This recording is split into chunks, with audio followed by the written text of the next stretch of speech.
안녕하세요. 제 아내는 시각장애인입니다. 희미한 명암만이 구분 가능한 정도로 실명과 마찬가지 상태입니다. 선천적 장애는 아니고 아주 어릴 때 교통사고로 인한 장애라고 들어 알고 있습니다. 그때 사고의 후유증으로 한쪽 다리를 조금 절기도 하지만 이는 크게 보이지 않은 정도입니다. 결혼 전 아내는 장애인 단체에서 시각장애인 아이들을 가르치는 일을 했고 제가 대학생일 때 봉사활동을 갔다가 처음 만났습니다. 긴 생머리에 창백할 정도로 하얀 얼굴 잡티 하나 없이 빛나는 피부, 오똑한 코, 앵두 같은 입술까지 화장 하나 안 한 얼굴인데도 너무나 예뻤어요. 시각장애인이라고 믿기 힘들 정도로 눈이 초롱초롱하게 빛나는 그녀는 아이들에게도 저같이 봉사활동을 다니는 남자 대학생들에게도 인기가 많았습니다. 솔직히 제가 좀 못생겼습니다. 그냥 못생긴 게 아니라 많이 못났어요. 그래서 한 번도 연애를 해본 적이 없었고 고백할 때마다 차이곤 했었거든요. 그런데 그 여자는 제 얼굴이 제대로 보이지 않아서 그런지 다른 잘생긴 놈들과 저를 똑같이 대해줬고 덕분에 자신감이 생기더라고요. 같이 차 한잔 마시자 해도 언제나 응해졌고 저에게 승훈 씨는 너무 자상하고 목소리가 좋아요. 어떻게 생겼는지 궁금해요. 라고 말해주기도 했었죠. 자꾸 제게 닮은 연예인이 누구냐 하면서 묻길래 저도 모르게 장동건이랑 원빈을 반반씩 닮았다는 소리를 가끔 듣는다고 거짓말을 해버렸어요. 아내가 어릴 적 시력을 잃었기에 장동건이랑 원빈은 알 것 같아서요. 아내는 그 말을 들으며 활짝 웃더니 나는 조인성 같은 남자를 좋아하는데 라고 하대요. 그러면서도 싫지 않은 기색이었어요. 솔직히 진짜 찔렸지만 솔직히 말할 수는 없었습니다. 제가 사실 유해진이랑 박지성을 닮았다는 말을 많이 들었는데 그렇게 말할 수는 없는 거잖아요. 아내가 너무 좋아서 사귀자고 고백하고 싶은 마음이 굴뚝 같았지만 학생이기도 하고 여자들에게 많이 차여서 그런지 자신감이 생기지 않더라고요. 그렇게 계속 친한 지인으로 지내다가 제가 대학 졸업하고 직장 생활을 시작하면서 이제 직장이 생겨 돈도 벌고 안정을 찾으니 용기가 좀 생겼습니다. 그녀에게 당신을 행복하게 해주고 싶다라는 말로 대시를 하였고 본격적으로 1년 연애하고 결혼까지 하였습니다. 아내랑 연애하면서 알게 된 사실인데 어렸을 때부터 인기가 많은 남자들의 대시가 있었다고 하더군요. 역시나 그 여자는 제가 첫 남자가 아닌 듯 했어요. 저는 이 여자가 첫 여자였는데 좀 억울하더라고요. 심지어 그 여자는 잠자리에서 눈이 보이지 않는데도 꽤나 능숙했습니다. 솔직히 이렇게 물어보면 찌질하고 진짜 남자답지 못하다는 게 저도 잘 알지만 저도 모르게 혜리 씨는 몇 명이랑 잡았어요? 라고 첫날 밤에 물어봤었네요. 제가 이렇게 묻자마자 그렇게 천사 같던 여자가 제 쪽으로 본인이 잡히는 물건을 죄다 던지면서 펑펑 우는 겁니다. 그때서야 그 말이 여자에게 절대 해서는 안 되는 말인지 처음 알았네요. 첫 정식 연애인지라 이렇듯 연애하는 내내 그 여자를 거슬리게 하는 짓들을 좀 하긴 했었지만 그래도 그런 것 빼고는 별 문제 없었답니다. 저는 부모님과 여동생이 한 명 있습니다. 가족들에게 이 여자와 결혼하고 싶다고 소개하니 저희 어머니 사색이 돼서는 어쩔 줄 몰라 하시는 게 눈에 보이더라고요. 반면에 저희 아버지는 이렇게 예쁜 며느리가 들어와서 너무 좋다고 본인은 무조건 찬성이라 하셨어요. 아이고 내가 다 눈이 부시다. 이렇게 예쁘고 참한 며느리가 우리 집안에 오니 너무 좋다. 아가야 고맙다 우리 집에 시집 와줘서. 이러면서 제 아내 손을 쓰다듬으시며 연신 고맙다 하셨죠. 아내를 집에 데려다주고 다시 집에 오니 어머니가 이렇게 말씀하셨어요. 너 정말 이런 여자랑 결혼해서 제대로 살 수 있겠어? 눈이 안 보인다는 건 말할 수 없는 거지 들을 수 없는 것보다 더 옆에 있는 사람이 힘든 거야. 손이 없고 발이 없는 거랑 같은 거라고. 네가 평생 이 여자 손이 되고 발이 돼줄 수 있겠니? 정말 그걸 네 평생 견딜 수 있겠어? 그 사람의 장애와 그 사람 인생을 짊어지고 갈 자신이 있는 거야? 네. 엄마 저 정말 자신 있어요. 그리고 솔직히 이 여자 아니면 저 받아줄 여자도 없어요. 아시잖아요. 저 초중고 내내 못생겼다고 왕따 당한걸요. 이 여자만이 제 외모에 대한 편견 없이 저를 받아줬어요. 저 정말 자신 있어요. 이 여자 제가 책임질 거고 후회하지 않을 거예요. 그래, 알겠다. 대신 절대 이혼하겠다거나 후회한다는 말하지도 말고 그런 생각도 말어라. 네가 선택한 거니까. 네, 엄마 정말 그럴게요.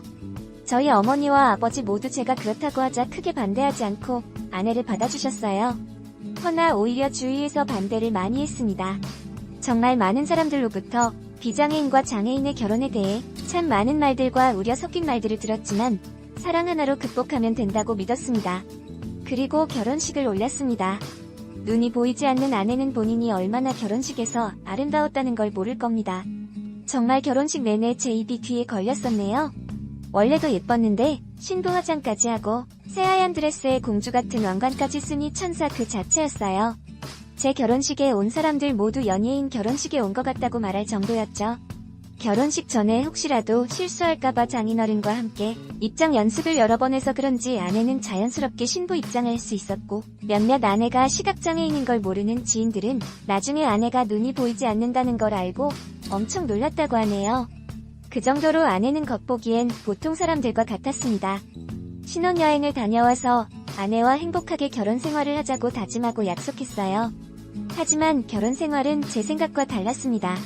제가 아내에 대해 잘 모르는 상태로 결혼했다는 것을 깨달았습니다. 아내는 몸이 아니라 마음의 장애가 문제였던 사람이었습니다. 연애 당시 아내는 장애인에 대한 편견을 극복하고 싶다며 열심히 공부하고 자기 관리를 하는 똑똑하고 당찬 사람이었고 밝고 명랑한 성격의 사람이었습니다. 그런데 한 집에서 살기 시작한 아내의 모습은 그와 거리가 멀었습니다. 아주 예민하고 신경질적이고 화를 주체하지 못하는 사람이더군요. 시각장애가 있다 보니 집안의 모든 물건이 정확히 제자리에 있어야 했는데요.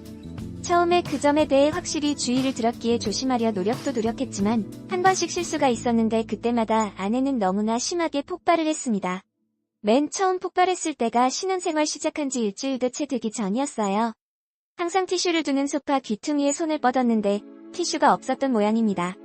막 비명 같은 소리를 지르기 시작했습니다. 놀란 제가 무슨 일이냐 묻자 무슨 일이냐고? 몰라서 물어. 티슈 두는 자리에 왜 티슈가 없어? 이 자리에 있어야 할 거 아니야. 이 미친놈이야. 말귀 못 알아들어? 이 개만도 못한 새끼야. 너 말귀도 못 알아쳐먹니? 구멍을 찢어줘. 하면서 저에게 욕을 하기 시작했습니다. 정말이지 욕이었습니다. 정말 소름 돋는 욕들을 공중에 질러댔습니다. 아내의 그런 모습은 처음 봐서 저는 얼어붙어 아무 말도 할 수 없었습니다. 그러다가 소파 아래에 떨어진 티슈를 발견하고는 혜리야 그만 좀 해. 티슈 내가 옮긴 게 아니라 네가 움직이면서 떨어진 것 같아. 여기 바닥에 떨어져 있잖아. 네가 건드렸나봐.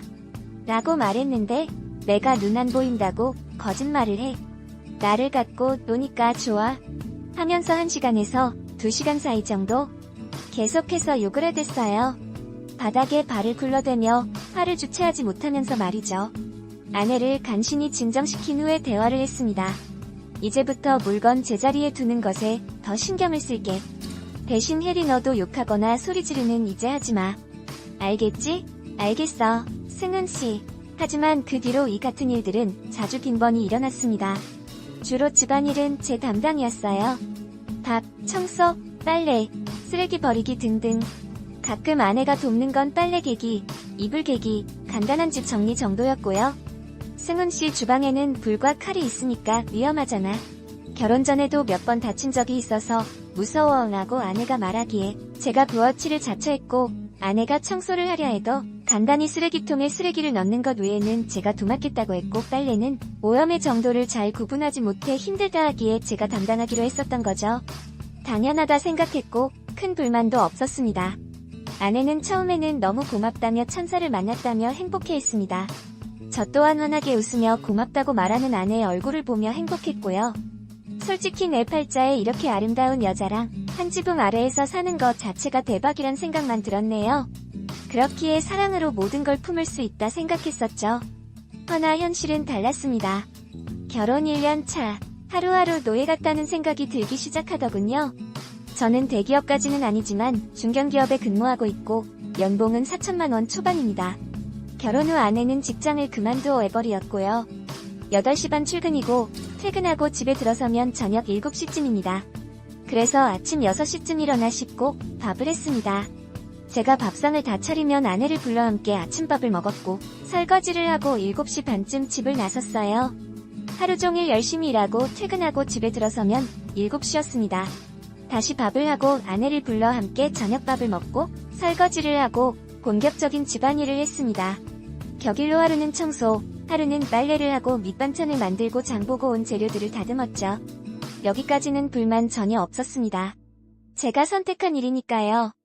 저를 힘들게 했던 건 그 일을 하는 내내 아내의 눈치를 봐야만 했던 거였죠. 뭐 하나 자신의 기준에서 벗어나면 자신을 무시하는 거라며 폭발했습니다. 제가 차린 밥상에 앉아서 밥을 먹는데 갑자기 장난해. 국이 뜨겁잖아. 승은씨, 지금 나 엿먹이려고 일부러 그런 거지? 지금 나 무시해서 일부러 아주 팔팔 끓인 거 맞지? 뜨거운 국에 입대라고 일부러 그런 거 맞지? 안녕하세요. 제 아내는 시각장애인입니다. 아내는 심지어 반찬이 맘에 안 들어도 자신을 무시한다고 했어요. 승은씨, 지금 이 반찬들 뭐야? 내가 밥 안 한다고 불만이다 이거야? 불만이 있으면 말로 하지 왜 반찬을 이딴 식으로 만들어서 복수해? 일부러 내 입에 안 맞는 음식을 먹이는 거 아니야? 라는 말도 하며 화를 냈었죠. 너무 힘이 들었습니다. 가슴이 늘 답답했습니다. 어느 날은 비 오는 날이어서 부침개에 막걸리 생각이 나더라고요. 마침 동료들이 전집에 간다기에 같이 갈까 싶었지만 그날따라 전화 너머 아내 목소리가 너무 안 좋았기에 차마 말을 못 꺼내고 일찍 집에 갔습니다. 집에서라도 전을 좀 해 먹으려고 김치전 거리를 만들었고 불 위에 프라이팬을 올리고 기름을 두른 상태였습니다. 그날 아내가 또 폭발했습니다. 화장실에서 마구 소리를 질렀습니다. 휴지 어딨어? 휴지가 어딨냐고. 야 이 새끼야 뒷구멍 막혔어? 휴지 어딨어? 라면서요. 제가 실수로 두루마리 화장지를 채워 넣는 걸 잊은 겁니다. 저는 불 위에 프라이팬을 둔 상태로 뛰어가 휴지를 가져다 주었습니다. 불 위에 프라이팬이 있는 상태여서 불안한 마음에 휴지를 얼른 주고 얼른 주방으로 돌아갔습니다. 그리고 프라이팬을 체크하며 불을 조절하는데 갑자기 등 뒤로 휴지가 날아왔습니다. 휴지는 프라이팬에 맞았고 프라이팬이 뒤집어지며 뜨거운 기름이 사방으로 튀었습니다. 본능적으로 피했지만 결국 전 발등에 큰 화상을 입고 말았네요. 아, 여보, 나 지금 발등에 화상 입었잖아. 뭐, 지금 당신 아픈 게 더 중요하다 이거야? 내가 기분 나빠 있는데 충분히 사과하지도 않고 왜 주방으로 가? 더 처먹는 게 나보다 더 중요하다 이거야? 휴지만 냉큼 주고 돌아간 건 날 무시하는 행동인 거 몰라? 아, 그래도 여보, 나 지금 너무 아프단 말이야. 프라이팬이 뒤집어지면서 기름이 내 발에 쏟아졌다고. 그게 내 탓이라는 거야? 그게 당신이 놔두고 달려가서 생긴 일이니까 당신 탓인 거잖아. 그때 이혼을 해야겠다고 결심이 섰습니다. 그래서 이제 도저히 당신과 한 집에 살아가기가 힘들다. 이혼하자 했더니 집안의 모든 것을 부수며 소리를 지르기 시작하더군요. 그러더니 갑자기 저희 아버지에게 전화를 해서 아버님, 지금 승은씨가 저한테 이혼하자고 해요. 저 어떻게 해요? 하면서 흐느끼는 겁니다. 아버지가 신혼집이 불편하면 본인이 보살펴줄 테니 시댁으로 오라 했나봐요. 갑자기 짐을 저보고 싸주라 하대요. 그날 아내를 본가로 보낸 뒤 아버지 어머니한테 엄청나게 혼났어요. 이혼 이야기 절대 안 하기로 해놓고 뭐 하는 짓이냐고. 이렇게 책임감 없는 놈인지 몰랐는데 실망했다고 말이죠. 저는 그날 혼자 신혼집에서 잠을 자며 많이도 울었습니다. 하나밖에 없는 아들, 앞으로 아내 보호하는 일을 최우선으로 삼고 살아가겠다는 말에 마음 아프셨겠지만 믿고 허락해주신 부모님이신데 실망시킨 것 같아 너무 죄송했어요. 그때 그 마음으로 시작했는데 1년 만에 무너진 내 자신도 바보 같게 느껴졌고 아내를 제대로 감싸주지 못한 것 같아 미안했습니다. 어찌해야 하나 괴로웠어요. 아내에게 다시 가서 사과해야겠다. 그리고 부모님께도 다시는 이혼 이야기 꺼내지 않아야겠다. 결심하고 다음날 본가에 가서 아내에게 다시 집에 가자 했네요.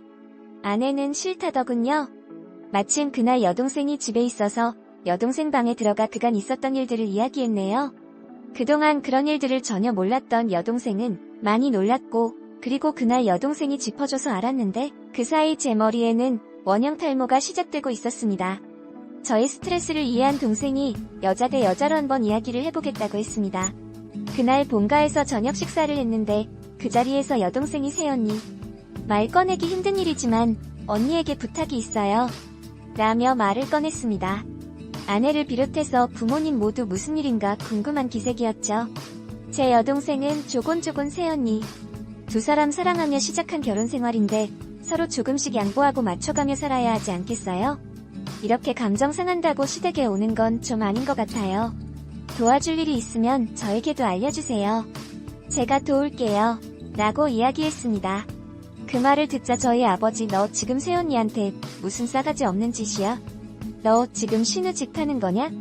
더 그럴 거면 우리 집에서 나가라. 감정 상한다고 온 게 아니라 내가 오라고 한 거다. 라면서 엄청나게 언성을 높이시더군요.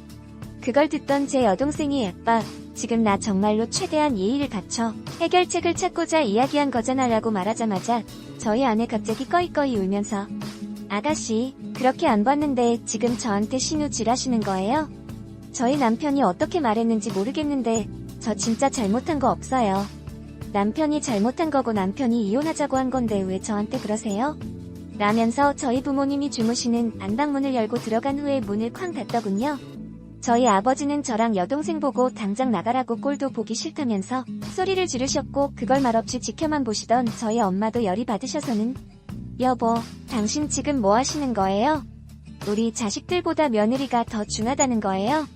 왜 갑자기 며느리를 집에 들이고 자식들을 내쫓는 거예요? 나도 같이 내쫓으세요. 우리 자식들 내쫓을 거면이라고 소리 지르셨네요. 아내는 안방에서 소리를 꽥 지르더니 친정에 전화를 한 모양이었어요. 전화기를 붙들곤 이대로 못 살겠다고 자신을 데려가 달라고 소리 높여 우는 소리가 들려왔습니다. 결국 놀란 장인어른 장모님이 달려오셨고 차영도 함께 왔습니다. 아내는 언니가 한 분 계시거든요. 아내가 전화하고 1시간 안에 모두 저희 본가에 모였습니다. 그때까지 아내는 안방 저희 부모님 침대에 누워서 라고 소리를 지르며 울고 있었습니다. 1시간 가까이 쉬지 않고 한자리에서 엄청난 데시벨로 소리를 지르는 아내를 보고 여동생을 비롯해서 저희 아버지 어머니 모두 많이 놀랐습니다. 그런 모습 제가 말하지도 않았고 보지 못했기에 당황스러웠을 겁니다. 결혼 전후로 우리 가족과 함께 했을 때 아내 모습은 밝고 차분했었거든요. 처가댁 식구들이 들어오자 아내는 저와 이혼하겠다고 소리를 질러댔습니다. 장모님과 차영이 감싸 안으며 아무리 달래도 좀처럼 진정이 되지 않았어요. 차영이 저에게 뭔가 대화를 하려 했지만 아내가 워낙 불붙듯 날뛰는 상황이라 대화가 되지 않았습니다. 결국 장모님과 차영이 아내를 데리고 밖으로 나갔고 장인어른만이 남아서 저와 10분 정도 대화를 나누고 돌아갔습니다. 무슨 일인가 묻기에 그동안 아내의 폭언에 시달렸고 며칠 전엔 물건을 집어던져 기름에 화상까지 입었으며 이것 또한 내 잘못이라며 사과조차 없다. 그동안 경제적인 일과 살림 사는 것까지 내가 도맡아 하면서도 아내에게 뭐 하나 요구한 적 없는데 정신적 학대까지 지속적으로 당하다 보니 더 이상 결혼을 유지할 길이 없다고 솔직히 말씀드렸습니다. 장인어른은 한숨을 푹푹 쉬시며 일단 애가 진정이 안 되었으니 애한테 이야기를 듣고 다시 이야기 나누어야겠다고 밖으로 나가셨습니다. 이 모든 과정 제가 장인어른께 드리는 말씀까지 고스란히 보고 들은 여동생은 펑펑 울며 저의 이혼을 돕겠다고 했습니다. 결혼이란 건 한 사람과 가정을 이루고 평생 의지하며 살아가야 하는 일인데 저는 이 사람과 정말 더 못할 것 같았습니다. 그날 이후 아내는 친정에서 돌아오지 않았고 며칠 동안 잠잠하다가 차영에게서 전화가 왔습니다. 동생 대신 사과한다며 저를 달래더니 제부가 와서 한 번만 굽혀주면 애가 들어갈 거예요. 제부가 좀 와서 사과하면 안 돼요. 라고 했습니다. 저는 단호히 거절했습니다. 그러자 카톡이 왔어요. 아내였습니다. 아내에겐 시각장애인 전용 컴퓨터가 저희 신혼집과 처가에 한 대씩 있거든요. 그걸로 카톡을 한 모양이었어요. 저에게 승훈씨가 와서 무릎 꿇고 싹싹 빌기 전까지는 돌아갈 생각 없어라고 하더군요. 아내의 메시지가 제 폰에 들어왔다는 것조차 끔찍하여 당장 지우고 싶었지만 이제 이혼을 생각하기에 다 증거가 될까 싶어 남겨두었습니다. 정말 마지막 전까지 다 떨어진 것이 느껴졌습니다. 결국 죄스러운 마음으로 부모님께 알리니 어머니는 네가 좀 그렇다면 이혼해라 라고 하셨고 아버지는 이혼은 절대 안 된다. 내가 잘못한 거다. 그렇게 참하고 예쁜 애가 오죽하면 그렇게 꺼이꺼이 울어댔겠니? 우리 집에 데려와라. 내가 잘 달래서 설득하마. 라고 하셨어요. 처가에서는 어떻게든 다시 저희 사이를 붙이려고 노력하셨는데 아내는 제가 사죄하기 전까지 절대 용서하지 않는다고 카톡만 보냈습니다. 그러면서도 법원에 같이 가자는 말에는 답이 없었습니다. 아버지는 저에게 시각장애인인 불쌍한 아내를 버리는 남편쯤으로 매도를 하시더군요. 제게 일어난 1년간 노이살이 갔던 신혼생활을 하나하나 말씀드려도 참한 우리 며느리가 그럴 일이 없다고만 하셨어요. 정말 너무나 끔찍했습니다. 아내의 연락도 아버지의 연락도 너무 싫었어요. 그래서 핸드폰을 끄고 며칠 생활을 했네요. 그러던 어느 날 갑자기 어머니가 저희 신혼집에 찾아오셨습니다. 어머니가 무슨 일로 저희 집에 오신 거예요? 라고 물으니 아무 말도 안 하시고 한숨만 푹푹 쉬시는 겁니다. 무슨 일이냐고 아무리 물어도 아빠, 제정신이 아닌 것 같다. 라는 말만 반복하셨습니다. 알고 보니 제가 연락을 안 받고 있던 그 며칠간 많은 일이 있었더군요. 정말 저희 아버지가 자꾸 아내를 설득해보겠다고 아내를 본가로 불렀고 아내랑 저희 아버지랑 많은 이야기를 나누었다고 합니다. 그걸 보면서 저희 여동생과 아버지가 큰 마찰이 있었나봐요. 결국 아버지가 저희 여동생에게 하는 말과 함께 내쫓으셨고 그걸 보던 저희 어머니가 화를 내니 같이 나가라면서 욕까지 하셨다네요.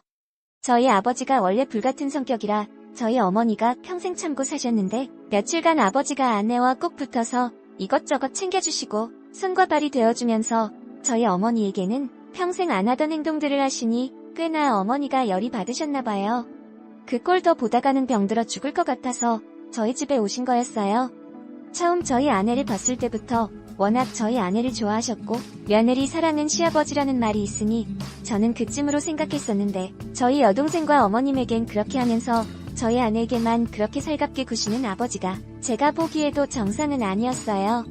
아내와 이혼을 결심했다는 거 아시면서도 굳이 아내를 설득하겠다고 그러시는 것도 이상했고요. 저는 어머니께 엄마 제가 오늘 집에 가서 아내 친정으로 보내고 이혼하려고요. 라고 했더니 어머니가 쉽지 않을 텐데 하시면서 걱정하시길래 걱정하지 말라 하고 집에서 나왔습니다. 본가에 가서 현관문 비밀번호를 치고 거실에 들어섰는데 아무도 없는 듯 조용하더군요. 분명 현관에 아내 신발과 아버지 신발 둘 다 있었거든요. 그래서 아내가 지낼 만한 여동생 방에 들어갔더니 아내가 없었습니다. 저희 본가가 안방을 제외하고 작은 방이 3개인데 나머지 2개의 다른 방들을 열어봐도 아내가 없었어요. 이제 있을 만한 곳은 안방뿐이었습니다. 안방에서 둘이 대화를 하고 있나? 싶었는데 생각해보니 대화 소리가 전혀 나지 않는 거예요. 그래서 안방문에 귀를 대봤습니다. 그랬더니 대화 소리 같은 게 들리더군요. 아버님, 이렇게 하면 될까요? 그래, 나는 그게 좋다. 뭐 이런 소리가 들리더니 한동안 조용했어요. 그리고는 저희 아버지의 앓는 소리가 들렸습니다. 아구구, 그리고 저희 아내의 앓는 소리도 연달아 들렸네요. 그런데 아무리 생각해도 제 머릿속엔 이상한 생각만 들더군요. 이거는 정상적인 대화가 아니었어요. 아닐 거야 라고 생각하고 안방문을 확 열어젖혔습니다. 그리고 저는 제 앞에 펼쳐진 장면에 아무 말도 하지 못했습니다. 그렇습니다. 여러분이 생각하는 그 장면이었어요. 아내는 누구야? 라는 소리를 했고 저희 아버지는 너 지금 뭐 하는 거냐? 하면서 오히려 저에게 언성을 높이셨어요. 그제서야 아내가 상황 파악이 됐는지 본인 옷을 찾으려고 막 주변을 더듬더듬 거리더라고요. 저는 결국 아무 말도 하지 못한 상태로 집에 왔고 어머니가 무슨 일이냐고 묻는 말에 아무런 말도 하지 못했습니다. 그리고 지금 일주일 정도 지난 상태인데요. 솔직히 이제 어떻게 해야 할지 모르겠어요. 이혼 소송을 시작하면서 제가 본 이야기들을 어머니나 여동생에게 말할 자신도 없네요. 상처만 줄 게 뻔하니까요. 달라질 건 없고요. 이럴 때 전 어떻게 해야 할까요? 아내에게 연락했더니 본인은 절대 이혼할 생각이 없다네요. 네가 어떻게 그럴 수 있냐? 하니 본인이 뭘 잘못했냐고 오히려 적반하장이었어요. 제가 증거가 없는 걸 알고 있는 것 같더군요. 저희 아버지에게는 차마 연락하지 못하고 있습니다. 진짜 그날이 꿈만 같고 거짓말 같아서요. 차라리 지금 제가 하는 말들이 다 자작이고 거짓말이었으면 좋겠네요. 아직도 눈만 감으면 그날 일이 생각나고 힘이 드네요. 저 이제 어떻게 해야 할까요? 아내는 심지어 반찬이 맘에 안 들어도 자신을 무시